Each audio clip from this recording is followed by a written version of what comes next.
বাপ মাকে কষ্ট দেওয়া নেক আমল, কথা কয় না। এই যুবকরে পায়ে হাত দেয়া বলি, বাপ মারে কষ্ট দিবা না। ওই যে সাইফি সাহেব বলে গেল, হাদিস শরীফে পয়গম্বর কয় রিদার রব্বি বিরিজাল ওয়ালিদাইন, পিতামাতার সন্তুষ্ট মালিক সন্তুষ্ট জান্নাত ওয়াজিব, পিতামাতা অসন্তুষ্ট মালিক অসন্তুষ্ট জাহান্নাম ফ্রি।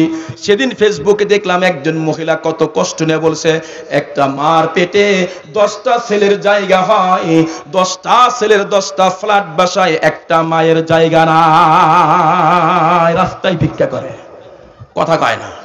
একটা মার পেটে 10টা ছেলের জায়গা হয়, 10টা ছেলের 10টা ফ্ল্যাট বাসায়, মার জায়গা নাই, রাস্তা ভিক্ষা করে। এ যুবক সাবধান, জীবন বরবাদ হয়ে যাবে। বাপ মারে কষ্ট দিবা না। বাপ মারে মহব্বত করা নেক আমল, মাদ্রাসা দান করা নেক আমল, স্কুলে গরিবদের দান করা নেক আমল, স্ত্রীর মুখে খাবার তুলে দেওয়া নেক আমল। সুবহানাল্লাহ বলেন। আমাদের দেশে তো বর্তমান বিয়ে যখন করছি 3 ছেলের বাবা, আমি তো বুঝি আপনাদের প্রতিদিন ঝগড়া হলেও আমাদের কমপক্ষে মাসে একদিন হয়। কেন হয় জানেন? শীতকালে বেশি হয়। এই কক্সবাজার চট্টগ্রাম সিলেটে গেছি 5 দিন সফরে, 3য় দিন বলছি ফোন দিয়ে, ও গো স্ত্রী কি অবস্থা, বাজার টাজার আছে? বাজারে খোঁজ আপনি নেওয়া লাগবো না, আপনি ওয়াজ নিয়ে থাকেন গা। ঠিক না? কথা কয় না। আপনি যদি ঢাকা যান 3 দিন সফরে, দেখবেন আপনার স্ত্রী, আমার ভাবি, কাকি একদিন গরম ভাত রাখবো না, হয় করকরা খাইবো না হয় পান্তা খাইবো। যেদিন ফোন দিব আসার টাইম হয়েছে, বলে চান্দ্র পার হয়েছি, তখন গরম ভাত, কথা কয় না। ওরা এত কষ্ট করে সংসারের জন্য, সব সামলায়, তোমার সন্তান পেটে ধারণ করে, কষ্ট দুঃখ সুখ ভাগ করে নেয়, আর কথায় কথায় তালাক দাও। তুমি তো একটা কাপুরুষ মিয়া। মা বোন খুব খুশি না? খুশি ছাড়া মনে তালাক যে দেয়, ঠেলাই পরে দেয়। রাস্তা দিয়ে ঘোরে, কি সুন্দর সুন্দর মহিলা ঘোরে, বাইতে দেখে যে আবুলের মা সেরা কাপড় পরেছে, ভাল লাগে না। এই বাতাঙ্গ, আমি কি কয় রে, বুয়াপুর ওই কি নিকরা নাকি নিকরাইল গেলাম, আছে না নাই?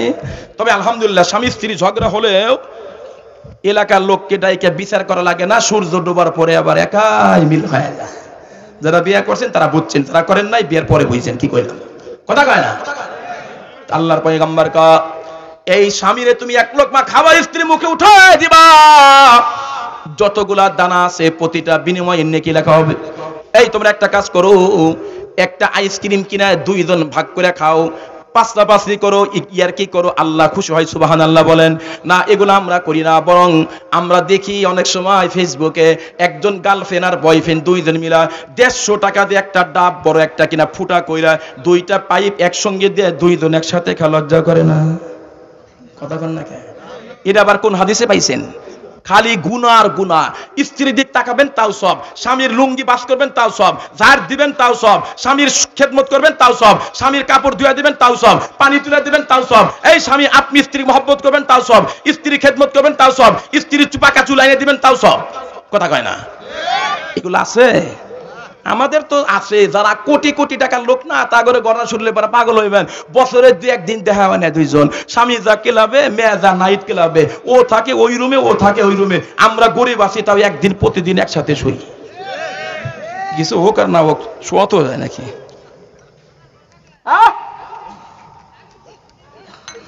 মুসলমান ভাইরা আমার, কথা বলার সময় নাই। এগুলো নেক আমল। আল্লাহ বলে নেক আমল করবা। 2 নাম্বার হলো ওয়ালা ইশরিক বিইবাদাতি রাব্বিহি আহাদা, ইবাদতের মধ্যে আমি আল্লাহর সঙ্গে কাউকে শরীক করতে পারবা না। এটা আমার আলোচ্য বিষয়ের পয়েন্ট। আগেই বলেছিলাম, পয়গম্বর বলেন জান্নাত পেতে চাইলে আমি পয়গম্বরের সুপারিশ দরকার, সুপারিশ পেতে চাইলে শিরক নিয়ে মরতে পারবা না। মনে আসেনি? আল্লাহ কয় জান্নাত পেতে চাইলে, আমারে দেখতে চাইলে 2টা কাজ। 1 নাম্বার নেক আমল করবা, 2 নাম্বার ইবাদতের মধ্যে শিরক করতে পারবা না। এক হাদিস আল্লাহর পয়গম্বর কয়, আপনারা বলতে পারেন হুজুর কবর পূজা, পীর পূজা, পীরের পায়ে সিজদা করা শিরক। এখন বলতেছেন নামাজে। হ্যাঁ, আল্লাহর নবী কয় মান সাল্লা ইরা ইন্নাস ফাকাদ আশরাকা বিল্লাহ। কোন ব্যক্তি যদি নামাজ পড়ে আর মনে মনে কয় এই কদিম নিকলার লোকেরা দেখো, আমিও কিন্তু কোমরা নামাজ পড়ি, আল্লাহর নবী কয় তুমি এই যে নামাজ পড়ে, এই যে তুমি লোকজনকে দেখাবার নামাজ পড়লা, তুমি নামাজের মধ্যে শিরক করলা। নাউজুবিল্লাহ। গত বছর কুরবানি দিয়েছেন 1 লাখ টাকা দিয়া, এই বছর চিন্তা করলেন না না 1 লাখ টাকা কুরবানি দেব, ব্যবসা ভালো না, কুরবানি দিব, টাকা নাই, কিন্তু মনে মনে নিয়ত করছেন নমিনেশন তুলবেন। এখন তো নমিনেশন পাওয়াই মানে এমপি হওয়া। কথা কয় না? এমন কাম করছে, নমিনেশন পাইলে না তো এমপি হয়ে গেল গা। আমার মাহফিল ওই দিন দোহারে 26 তারিখে নমিনেশন ভাগ হয়েছে বিকেলে সন্ধ্যার পরে, তাই না? আমার মাহফিল ছিল আব্দুল সালাম সাহেব বসুন্ধরা হুজুর আছে, ওনার মাদ্রাসা উলুমে হাদিস একটা মাদ্রাসা দোহারে মাহফিল করতেছি, গাড়ির মধ্যে দেখতেছি, আমি তখন যাই, হাসান জামিল সাহেব ওখানে, জুনাদ আল হাবিব সাহেব ওখানে, আমাকেও রাখছিল, প্রতি বছর থাকি, তো দেখতেছি গাড়ির মধ্যে, দেখতেছি যে একেবারে মনে হয় ঈদের চাঁদ উঠছে, যেরকম ঠিক না। তার মানে নমিনেশন পাওয়া মানে এমপি হওয়া, এই অবস্থায় তো হয়ে গেছে। মনে মনে নিয়ত করছেন সামনে নমিনেশন তুলবেন, এখন যদি কোরবানি না দেন প্রেস্টিজ থাকে না, আশা থেকে সমিতি থেকে ঋণের উপরে সুদের উপরে টাকা নেওয়া, 1 লাখ টাকার কোরবানি দিয়েছেন, কোরবানি তো হয় নাই। আল্লাহ নবী কয় তুমি কোরবানির মধ্যেও আল্লাহর সাথে শিরক করছো। নাউযুবিল্লাহ কোন। এভাবে আল্লাহ নবী এক হাদিসে শিরকু আকফা মিন দাবিবিন নামলি, পিপিলিকা চেনেন? ওই যে কালা ডানা লালডা কামড় দিলে যে ভাল থাকে, লালডা কামড় দিলে ভাল থাকে। আল্লাহর পয়গম্বর কা শিরকু আকফা মিন দাবিবিন নামলি, পিপিলিকার পায়ের আওয়াজ যেমন সূক্ষ্ম তার চাইতে শিরক আরো সূক্ষ্ম। বান্দা কখন শিরক করে বান্দা নিজেই টের পায় না।